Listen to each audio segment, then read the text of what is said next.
Nikki Haley continues to surge as Mike Pence has dropped out, as Tim Scott has dropped out.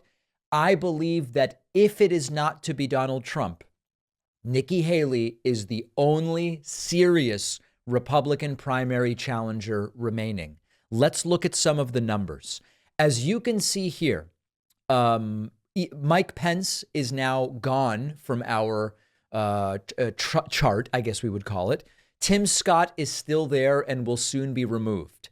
The person who is benefiting from the ones and twos dropping out is Nikki Haley, who has now gone nearly 11x in her support, launching her campaign at 1%. She is now about to reach 11%, and she is positioned to take over the second place spot from Ron DeSanctimonious very, very soon. With the elimination of a number of candidates, Trump is still between 58 and 60. He's not gaining from these folks going away. DeSantis continues to be between 13 and 15. But it is Nikki Haley, who now you can see in the bottom right, the dark red line, continues to surge. Vivek Ramaswamy is dead in the water. Hilariously, last week when we interviewed Vivek, he said he's right where he wants to be at 4%. It's crazy. Anyway, so he's going to be allowed to stay there. That's for sure. But Ramaswamy's done at 4.7. Chris Christie has no shot. Tim Scott has dropped out. Everybody else is under 1%. So Nikki Haley is the one person positioned if something happens with Trump. What that would be, I don't know. He dies. He is so humiliated in court as his trials start that Republicans say, hey, this is kind of embarrassing. Let's vote for someone else.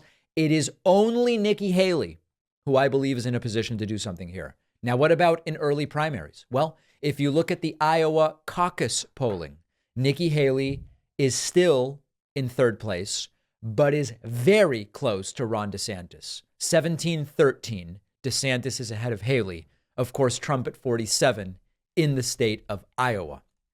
In New Hampshire, another early primary, Nikki Haley is actually in second place. DeSantis actually losing badly in New Hampshire. In New Hampshire, you have it as Trump 45, Haley 19 and surging, Chris Christie 11, and DeSantis 7. So one possible path forward for Nikki Haley that is being discussed is that she overperforms even these numbers in New Hampshire. Imagine for a moment that the polling is more or less like this. In fact, I think Nikki Haley will probably be in the 20s by the time this election happens because she is surging. But imagine that the polling going into the New Hampshire primary is, I don't know, call it Trump 42, Nikki Haley 21. And then imagine that Haley overperforms. And at the end of the day, it's Haley 27 and Trump 36. That is close enough to justify Nikki Haley staying in this race. We then would go to South Carolina, her home state. Now, again, as of this moment, Nikki Haley's in second place in South Carolina. It's Trump 49, Nikki Haley 19, DeSantis 10.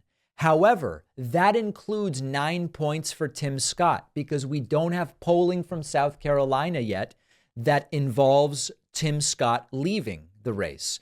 I would guess Nikki gets most of Tim Scott's support. They're both from South Carolina. Imagine that Nikki gets 7 of Scott's 9. That pushes her to 26. And if they go into this 49-26, she does well in New Hampshire. Maybe that pushes her to 33 and pulls Trump down to 37. Again, a strong showing from Nikki. Maybe she can justify staying in even further. This is the most optimistic scenario for Nikki Haley, but it's at least a path to something that DeSantis doesn't have. He's getting crushed even in his home state of Florida, and something that none of the other Republican candidates have. Vivek is talking about, we hope to finish in the top 3 in Iowa. Well, if you look at the polling, he's losing to Tim Scott, who's not even in this race anymore. So I don't see any path for anybody else. If I were a betting man, I'm still betting that Trump ultimately becomes the nominee. But if you want to make a case that anybody here should stay in, it's Nikki Haley. Let me know your thoughts. There has been one more Republican debate scheduled on early December. I think it's 2 weeks from now. December 6th, it will be a News Nation debate. My goal is to cover that. That will be, I really do think that will finally be the last debate. Trump not expected to appear. Let me know, do you see at least the hypothetical path for Nikki Haley that I see, or is it over? Let me know your thoughts. We'll take a quick break and the show continues.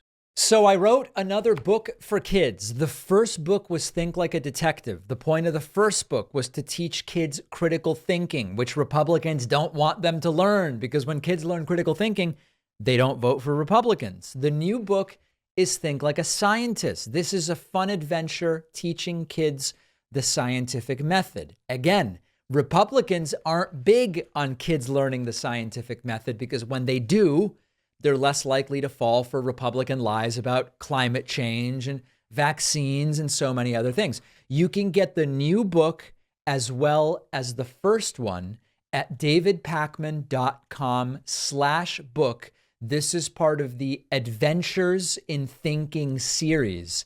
Can you imagine that we're doing this? We are. davidpakman.com/book. 13,500 copies of the first book have sold. I'll bring you an update soon on sales for the second book. Think Like a Scientist, davidpakman.com/book.